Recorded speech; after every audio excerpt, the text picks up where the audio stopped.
Hajime!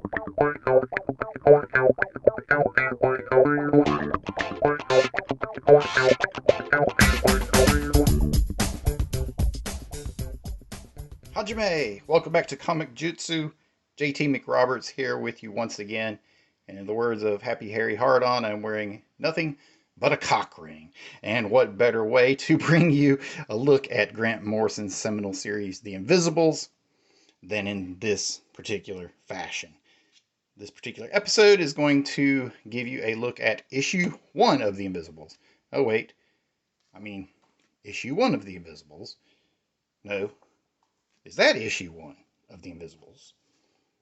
Or is this issue 1 of The Invisibles? No, this is issue 1 of The Invisibles. Don't let yourself get confused by the various volumes. They are all one story, and they are presented in a chronological fashion. And this is where you need to start.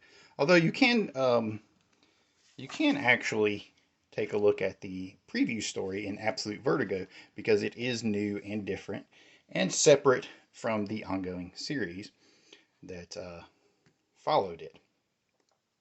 Issue 1 has a cover date of September 1994, but it was released a couple months prior to that in the summer of 94. At the time, I had just left school and traveled off to live in my first home with a couple buddies of mine, Will and Tony, and we were building our own comic studio. Didn't quite pan out the way we wanted it to, but it was a great informative learning experience for me nonetheless. The Invisibles wound up being a very instrumental series in my own growth as a human, even though I didn't realize it at the time. I do want to begin this video by saying, please do not attempt to replicate any of the social protests, drugs, sex, chaos magic, or violence that we're going to discuss here in The Invisibles. This is all for the purposes of education and entertainment. This particular walkthrough and breakdown series has been a long time coming. There were years that I haunted Jeff Clock's blog, and I begged him to do a breakdown of The Invisibles and explain the various symbols and themes and motifs to me. And he always declined to dive back into it because he said, quite simply, it would drive him crazy. So I'm going to do my best to walk you through this series, issue by issue, panel by panel, volume by volume, and do my best to break it down for you. In most cases, some of these interpretations are coming from the Anarchy for the Masses, the Disinformation Guide to the Invisibles, and in most other instances, they're just my own interpretations. I did not buy this first issue off the shelf. Tony bought it. So it was there. It was in the house. I read it. I read issue 2. I read issue 3. I read issue 4. I read issue 5. At which point I said, this series is too much. It's crazy. I cannot take it. I can't process it. It's gibberish. It's nonsense. I pushed it all away. Came back to it a month later. Reread those issues. Something inside of myself clicked. I suddenly became aware of the super context and just the layers of synchronicity that hold together our reality. And all of a sudden, The Invisibles became something much, much more than a comic book to me. And if you go with me on this journey, I'm going to warn you from the beginning. If you really pay attention to this, it will begin to unlock things in your mind. You will start to see things and synchronicities and find meaning in the world around you. Yep, that's right. That's what you're in for. This is a crazy series, and it would have to be. Grant Morrison came up with the initial idea. Well, he says it was something that was kind of germinating in him for a long, long time.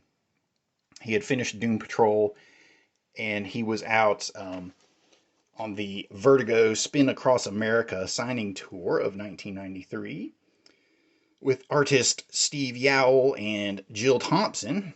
And that was when he actually first pitched the idea of the series to them. The Invisibles wound up becoming Vertigo's first ever creator-owned ongoing series. So that was a big milestone in and of itself. Morrison cites a variety of influences, obviously from Burroughs to Jack Kirby's The Boy Commandos, to the founder of the Boy Scouts. He had this weird dream where he said he discovered a copy of the Psychic Scouts Handbook, and he thought, you know what, I'll make a series about a group of psychic Boy Scouts and their particular misadventures. Now, like any good Rorschach print, everyone that reads The Invisibles, that interacts with it, is going to see something different. So don't take anything that I say as the be-all, end-all, but instead listen to whatever it unlocks inside of you, okay? And with that, we shall return and begin again. Moving past the cover image to the interior. And so we return and begin again. There you go. That phrase comes back to me. Issue 1, Panel 1, View of the Pyramids of Giza. This phrase resonates in my head again and again and again. And here I am. I find myself reading it again, saying it again, giving it a new context from me to you. And now your adventure has begun. Here we see the first appearance of El Fayed, who, as best as I can tell, is one of the mystic trainers for the Invisibles. None of this is explained in issue 1. And on the whole, nothing is explained in this series. You have to piece it together. It's a puzzle. It's a mystery wrapped inside of a riddle wrapped inside of an enigma. Here, El Fayed tells the story of Kefra, the sacred beetle, going down into the darkness, rising again, bearing the sun in his mandibles. Now I'm going to try to not make this walkthrough a literal reading of every panel and every word, but some of these things have to be pointed out. This first page is explosive, okay? El Fayed continues. Here he's talking to King Mob, who we see is back. Some say that when we leave this planet, we will leave as insects. When our bodies are no longer needed, we will send out our spirits as a swarm of golden beetles, carrying the sun of pure understanding out of the abyss to our new home among the stars. So there you go. I mean, that is what this series is about in a nutshell. The overall series is about trying to catalyze humanity into its next step of evolution. That means the interaction with the reader. And also, Volume 1 is about these ongoing initiation rites of the various Invisibles members, which include King Mob. And here we see King Mob for the first time, saying his phrase nice and smooth, which I understand is a line from a Kinks song. There's a lot of hidden things in this, and because of all of the British references, there are a lot of things that this Southern boy does not get. Okay, mind you, I'm from Tupelo, Mississippi, the deep South, buddy, and this is an eye-opening series for me. It really exposed me to a lot of things. Mind you, my first exposure to Grant Morrison was Doom Patrol and Animal Man. I thought they were weird for the sake of being weird. I couldn't stand it. I didn't understand Arkham Asylum. Really just thought it was all a bunch of gibberish. It took the Invisibles to really connect with me and make me go backwards and start to appreciate all of Grant's work. Here, El Fayed continues. The truth speaks best in the language of poetry and symbolism, I think. And he reveals a scarab. This is a repeating motif, and it's also a symbol of rebirth. Fuck! And here we see Dame McGowan, however one says that. Oh, another thing that you'll hear throughout this is a lot of mispronunciations, because I don't know how to pronounce all this British stuff. Dead Beetles. We've already seen a lot of Beetles from page 1 to here. This is an ongoing theme, motif, and it's It's one of the symbols of this issue. Here's Dane throwing a Molotov cocktail, blowing up the library of his school. Hanging out with his buddies. The Krotek posse. I don't know how you say that. Krostek posse. Maybe somebody can explain to me how to say it. We see our first foreshadowing of King Mob here. The name itself. The boys cause a fire, run away. And this is why I opened with saying, don't do any of this stuff at home, okay?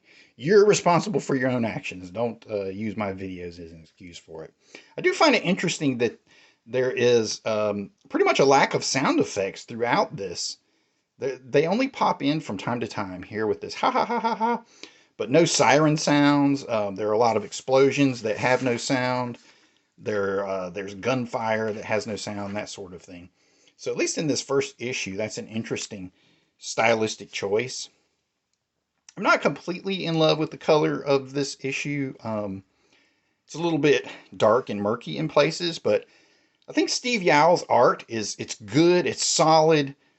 Good cartooning in a lot of places, but in the most important way, it tells the story. It's clear. You can follow it, which is very important, especially for something as just mind-bending and weird as the Invisibles. Okay, again, he runs into King Mob.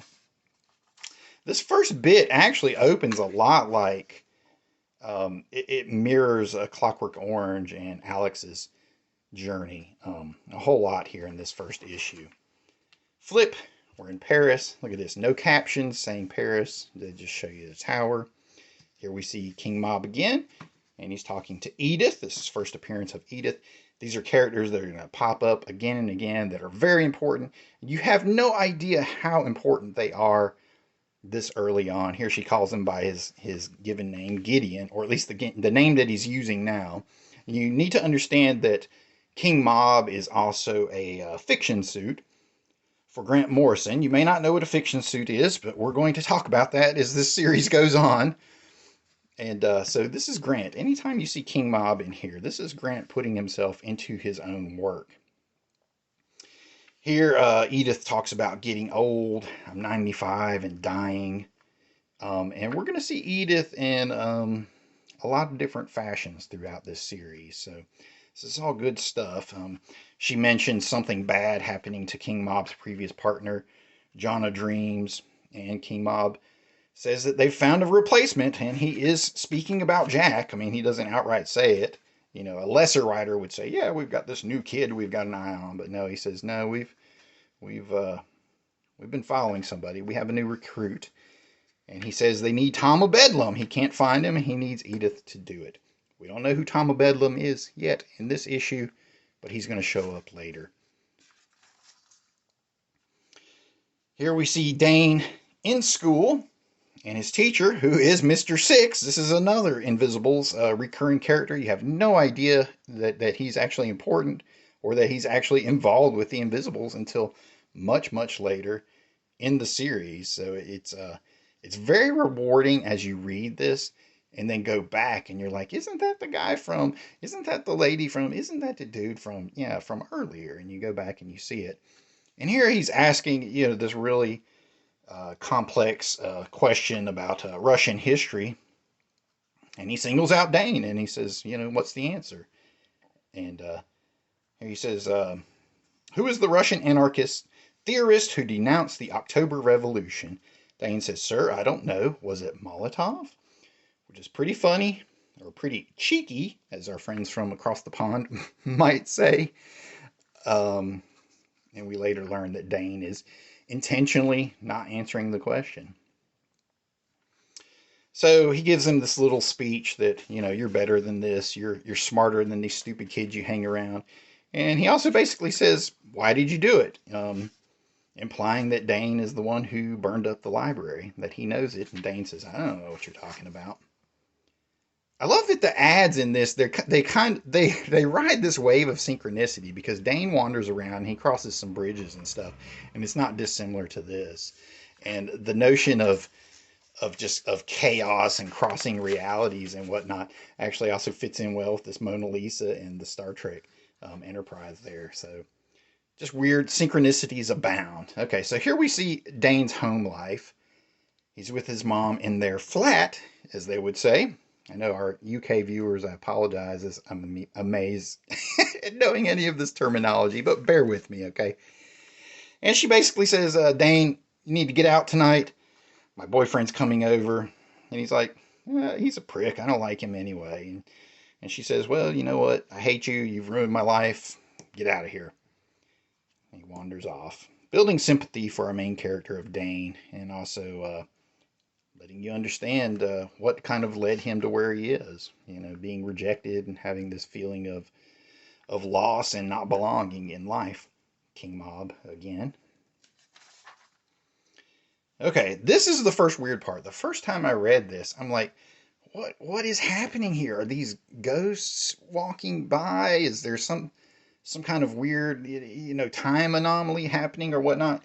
But it's revealed as the series goes on that Dane can cross time, whether doing it physically or with his consciousness. He can actually move beyond the boundaries of the Matrix, this virtual web that holds together our reality that we and you might understand better as the Matrix now. And he actually can move back and forth across it and across realities. We don't know that early on, but this is the first kind of foreshadowing of it. Because he's sitting out here smoking in Liverpool, and he sees John Lennon and Stuart Sutcliffe. It's craziness. And right away, they're making little hints about death and dying. Here we see John Lennon lighting up a cigarette, cough, another nail in my coffin. And Stu saying, yeah, do you ever wonder how you'll die, John? When I die, I want to be buried in a white coffin. Wouldn't mind dying young like James Dean, which ironically is exactly what happens to Stuart Sutcliffe.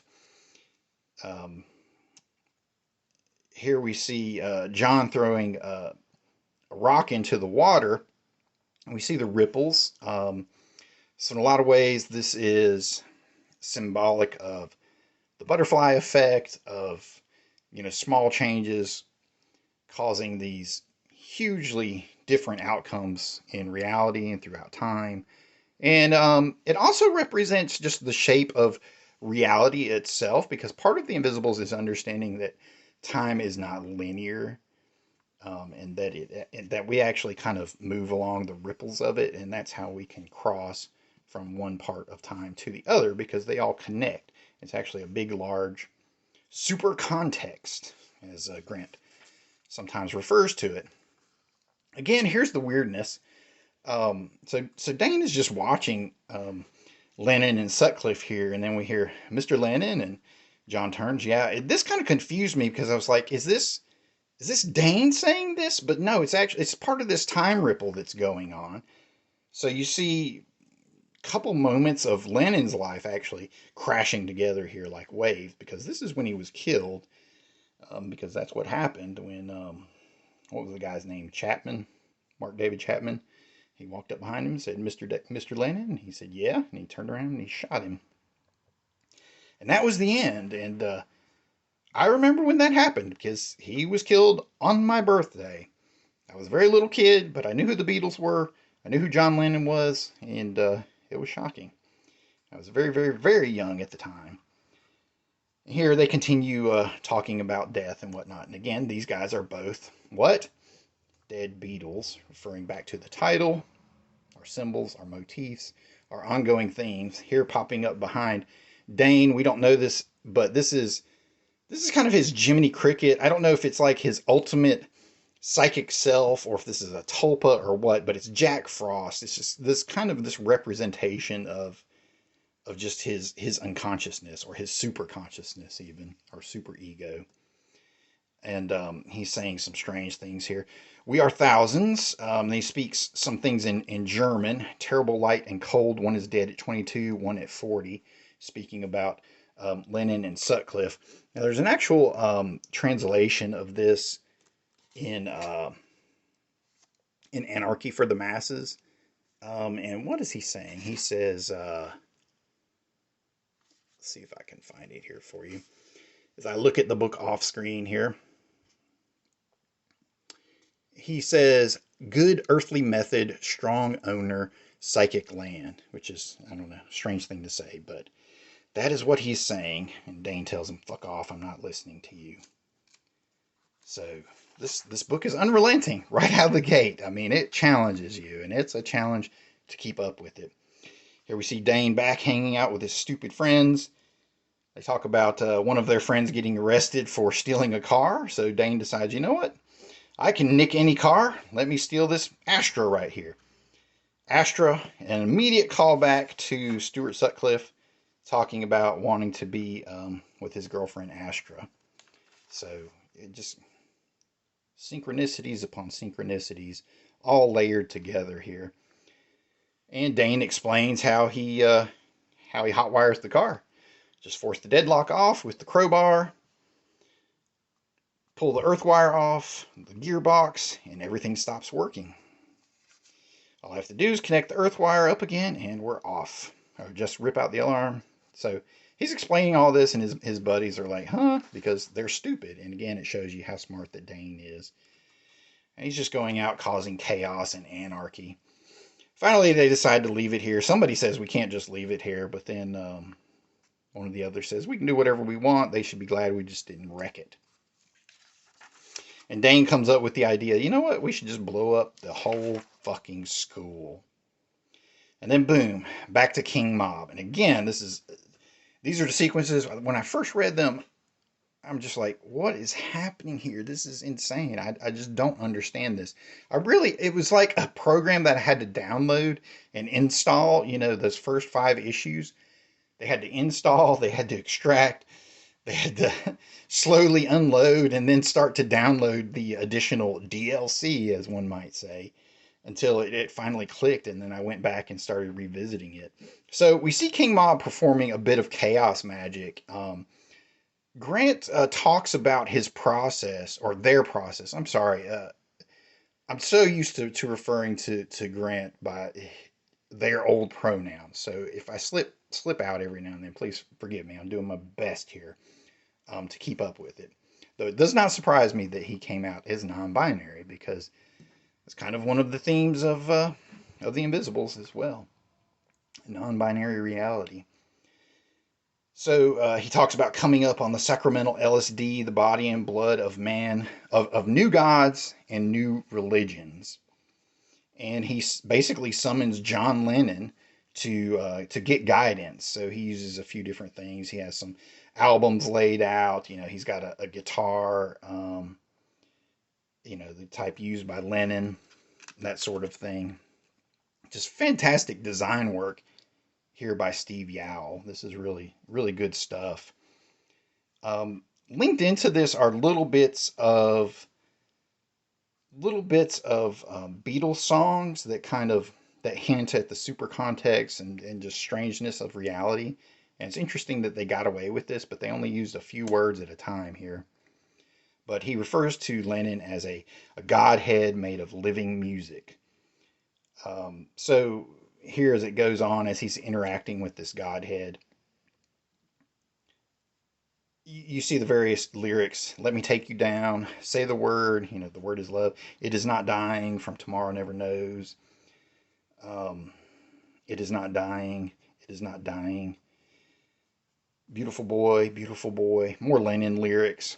All good stuff.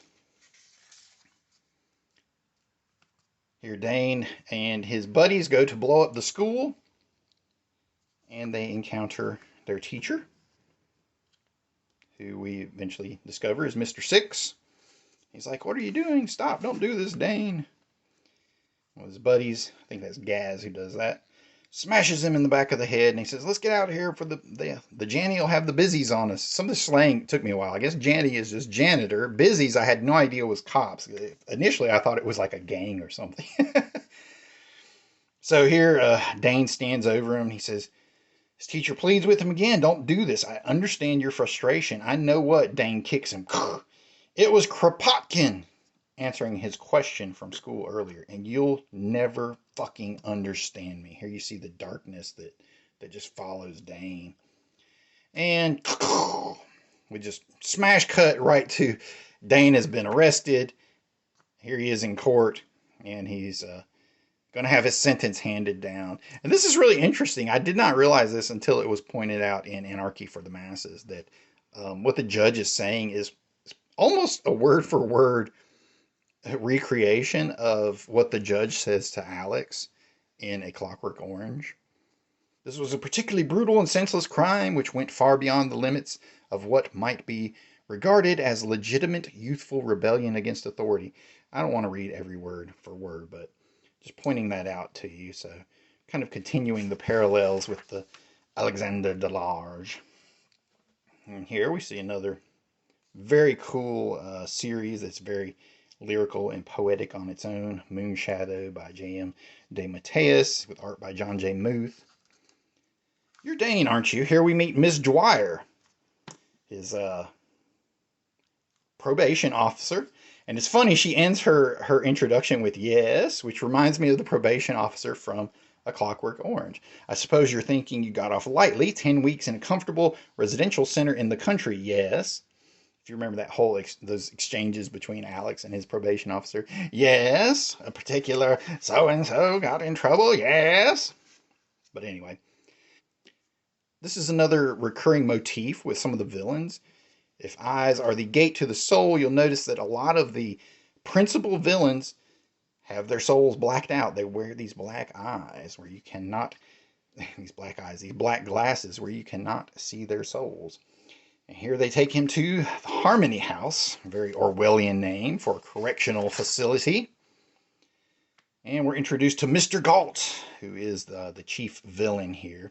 Conformity, conformity. People nowadays sneer at the word. Boys, the talk is all of individualism and self-reliance.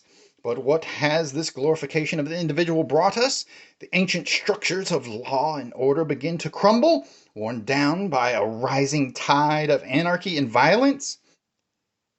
This is 1994. This is 29 years ago. It's just as relevant today as it was then. I mean, I honestly can't believe this series hasn't reemerged as an ongoing, television series like on HBO or Hulu or Netflix or something. I mean, it's simply brilliant.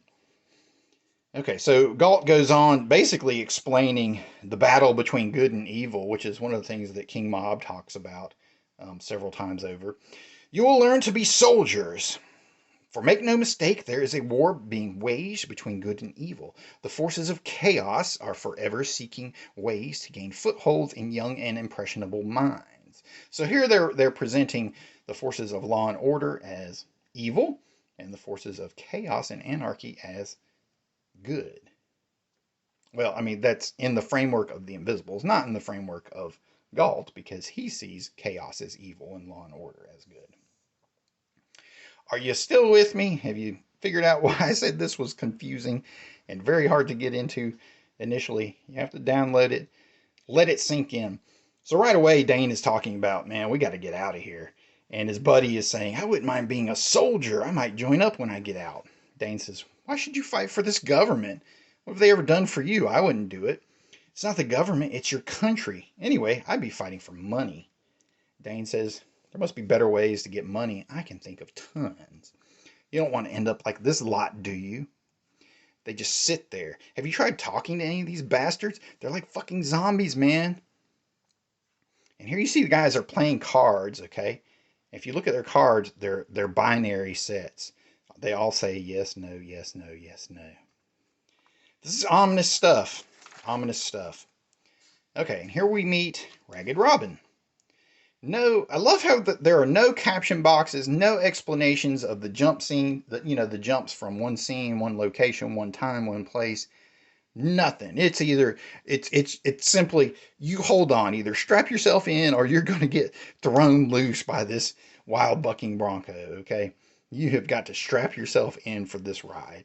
And she's showing the moon card from the tarot, which is symbol of rebirth. I don't know which set this is. I don't know if this was an original set design. Here you'll see a few other symbols that pop up throughout the series.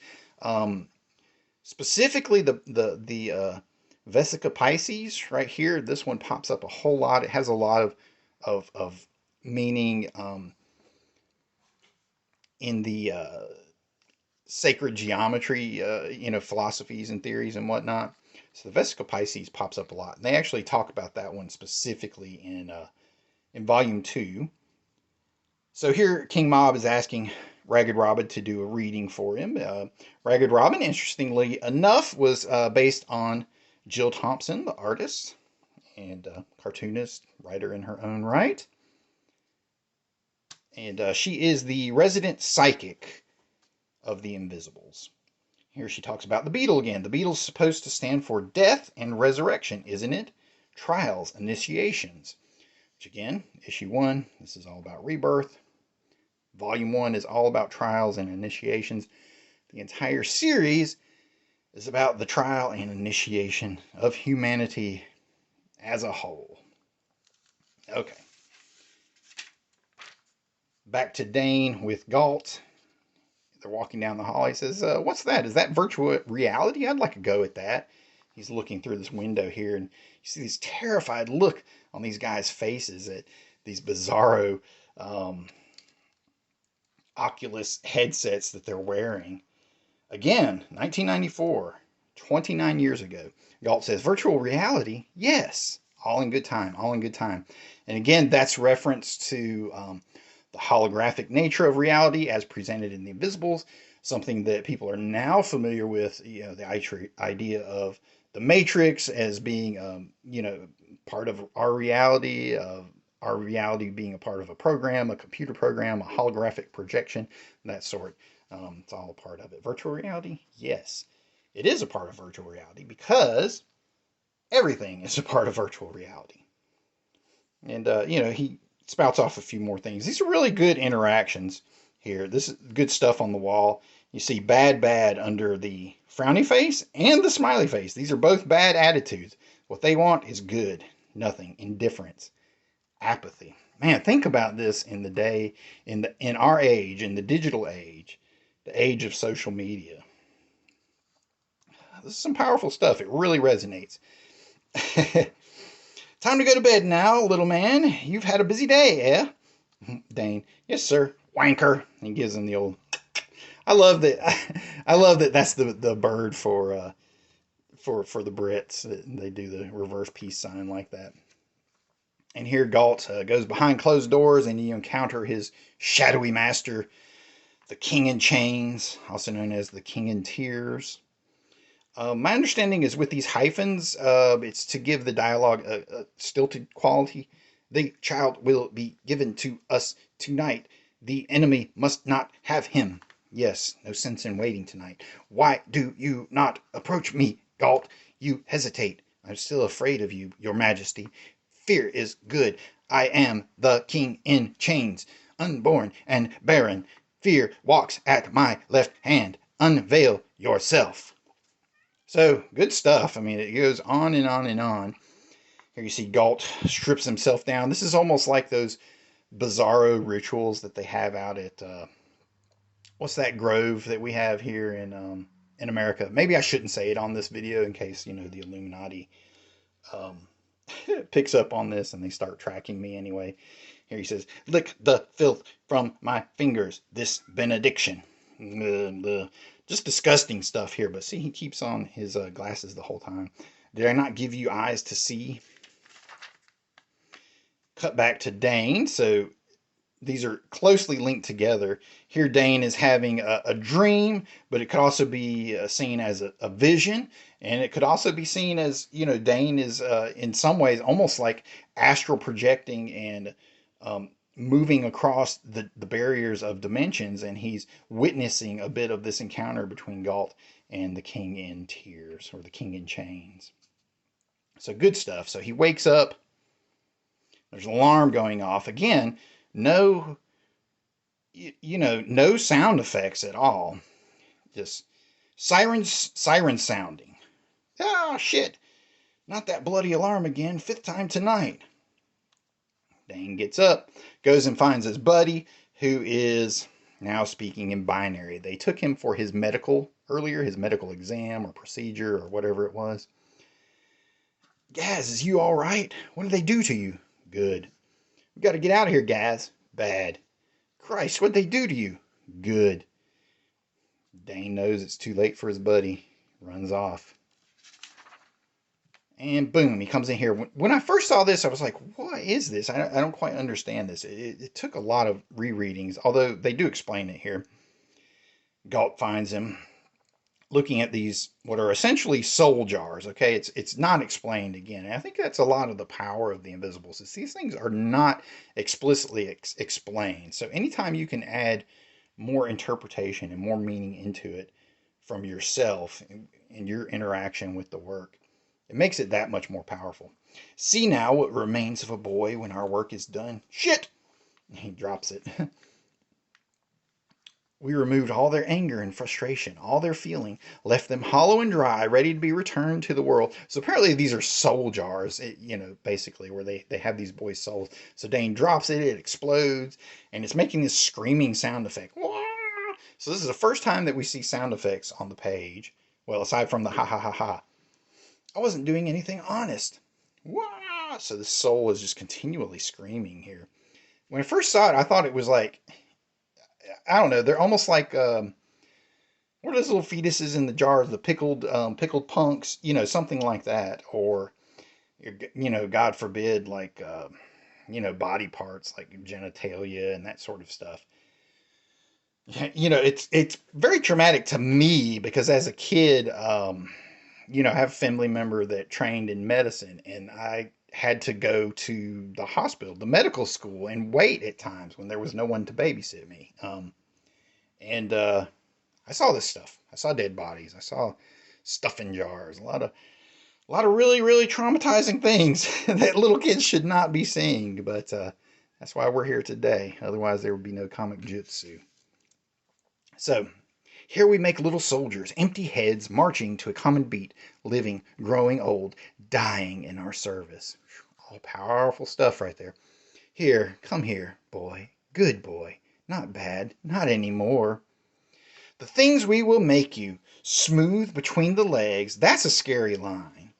Smooth between the ears, and what we take from you will feed the kings of this earth. Good, kablam! This could use a good sound effect. I will say that, because you don't know that it's a gunshot until we flip to the next page. But that's what this is. Kablam! This guy gets his whole face blown off by King Mob. Ah! Feed on this, fat boy. Ka-kunk! He just pistol whips him to knock him down. Who the fuck are you? I'm your fairy godmother. What does it look like, for Christ's sake? Stay behind me. We're moving out. Galt sends in the troops. Yeah! King Mob starts shooting them. Bam, bam, bam, bam. Here's another character that will reappear in issue 10 or 11. I think it's 10. Where we focus entirely on what led him up to this moment where he meets his maker, King Mob. He says, oh, fuck, this ain't happening. Yes, it is happening. And that was his end, man. And here, King Mob runs back into Gelt. Gelt says, let me show you the new eyes they have given me. He says, you find them, I'll look at them. Bam! Blows his face off. And now we're outside with King Mob and Dane. So you just go around killing people and blowing things up? That's brilliant. But, who are you? You could say we're, what you might call a secret society. The Invisibles. We've been watching you, Dane. We want you to join us. Why should I? You won't even tell me your name. You know my name. King Mob. Man, this is a brilliant series. I just love it. Here we go. Another great ad for the Invisibles. Just layers upon layers upon layers.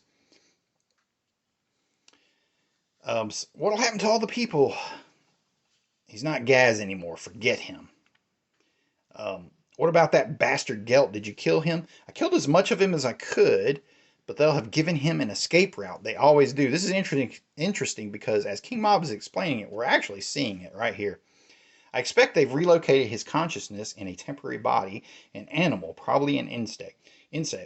At the time, I wasn't quite sure. I was like, what does this mean? But he's literally telling you what you see. They did. They put his consciousness in an insect. He'll hide out there until a suitable body can be found for recorporation. This is mental. I don't believe any of this shit, Dane says, as he accidentally steps on the bug that now houses Gelt's consciousness and squishes it into nothingness. So there you go. Doesn't even know what he's doing. Destroys his enemy. Pure chaos. London. Walking around, Dane basically tells King Mob, you know what, you can just leave me. I'll be fine. King Mob, you're a tough little bastard, aren't you? You're still stupid enough to think you're invulnerable. Hasn't it occurred to you how strange all of this is? You see ghosts, don't you, Dane? Perhaps you're seeing ghosts now. Ghost, yeah, that's a good one. Why do they call you the Invisibles anyway? It's a funny sort of name, isn't it? Invisibles. Turns around, he's gone. And fuck. Bookends Dane's first word. Fuck with fuck. Next, Down and Out in Heaven and Hell. Crazy first issue, but that's not where it ends. This is why I recommend that you interact with this series with not with the omnibus, not with the individual trade paperbacks, but with the individual issues. Because you get Invisible Ink, where Grant Morrison answers the letters pages while they have them before they're discontinued. And he starts to explain all of his influences, the resources, the various books on magic or history or politics or philosophy or what have you that might have fed any particular issue. So it's really good stuff. You know, if you're the kind of person that's always looking for more reading suggestions, it's great for you. And if you do, you're probably much more well-read than I am. But even I was able to pick out a few really neat gems from Grant's recommendations. So here he says, you've just come at the right time. We're having a bit of a party. Do you like, you know what? Destroy this comic. And I'll tell you, I'll admit right now, I did. I destroyed this comic. This is not my original copy. Eventually, I destroyed every copy of The Invisibles that I have during one of my own experiments, just to kind of see what would happen, where I ripped them all up in a Burroughsian cut-up technique and threw them around to see what would come out. And then I had to rebuy them all so I could read them again. Exceed the stated dose. Kill Rave. No, I'm Spartacus. So Grant basically talks about, what led to him beginning the Invisibles. Although he does not exactly talk about his so-called alien abduction, as he refers to it, though he alludes to it just a little bit. He says, generally the longer stories will feature the activities of our five principal players, while one-shots will explore the lives of various ordinary and extraordinary folks drawn into a web of conspiracy that extends from the back streets of your hometown to the dark blue-green planet circling Alpha Centauri and beyond, out past the horizon of the space-time super spear itself. This is the comic I've wanted to write all my life. A comic about everything. Action, philosophy, paranoia, sex, magic, biography, travel, drugs, religion, UFOs. You can make your own list. And when it reaches its conclusion, somewhere down the line, I promise to reveal to you who runs the world, why our lives are the way they are, and exactly what happens to us when we die. In the meantime, send your comments, your dreams, your recipes, your love letters, crank mail, whatever. I'll read them and answer as many as I can here in Invisible Ink. And I did just that. Volume 2, I sent in a letter. I was there, like I told you. Those first 5 issues, they seemed almost impenetrable to me. But once it sunk in, and I suddenly just clicked to what the Invisibles was, and I understood its relationship to myself and vice versa, I had to have it. I followed it issue by issue by issue by issue. And I just couldn't wait for the next one. And here we see the On the Ledge column. These were printed in all the Vertigo issues for this month. So this is really nice. So you have 2 columns by Grant here, side by side. So he says, on the ledge, so he decided to do what sounds like some crazy bungee jumping, so he could come back and say, well, I decided to go get on a ledge so I could come back and tell you that that's the kind of crazy stuff that I do. He says, so when I give Fear and Death a knowing wink and leap off a historic suspension bridge, purely so that I can write an on the ledge column with some measure of authority, you have my guarantee that I'll do it in the name of style.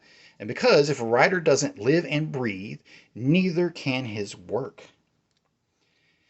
A theory confirmed by the vast necropolis of four-color corpses rotting every month on comic store shelves the world over. You dig?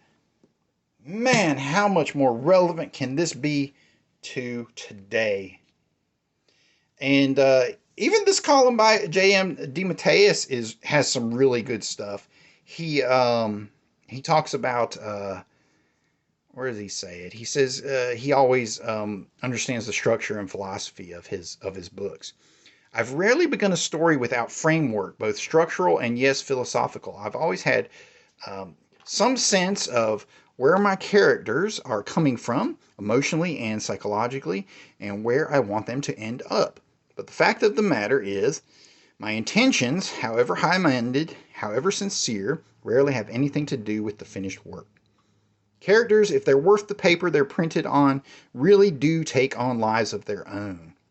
Carefully crafted plot structures come crashing down as your story shamelessly kicks it over and goes galloping off in directions all on its own.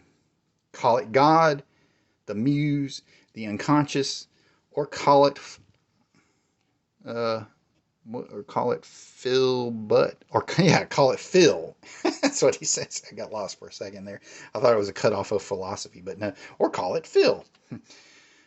But I found in all of my best work that something takes over, and it's all I can do to hang on while my fingers move.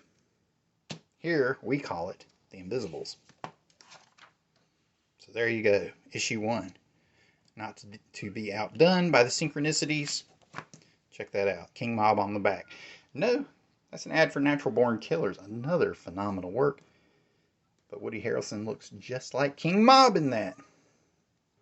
This was not planned. This is just an example of the synchronicities that line up when you start looking into this stuff. And if you've made it this far with me, and you've said to yourself, what the hell is he talking about? If you come back, you're going to start to notice reality lining up for you. I guarantee it. You're going to notice things happening. So there you go. That's my take on The Invisibles, Volume 1, Issue 1, by Grant Morrison. Art by Steve Yowell. Cover design by Ryan Hughes. September 1994, DC Comics, Vertigo imprint. I'm JT McRoberts. Come back to Comic-Jutsu. You'll get more of these breakdowns as I go through this series issue by issue until we reach the end at number 1, which is where we shall return and begin again one more time. Thanks for watching, guys. Like, comment, subscribe. Give me a little bit of feedback. And of course, follow me at all the social media links down below. And please buy my graphic novel. It's not gonna be as good as this, but it's gonna be my own thing. And believe me, I've lived my life, and it's gonna have plenty of grit to it on its own.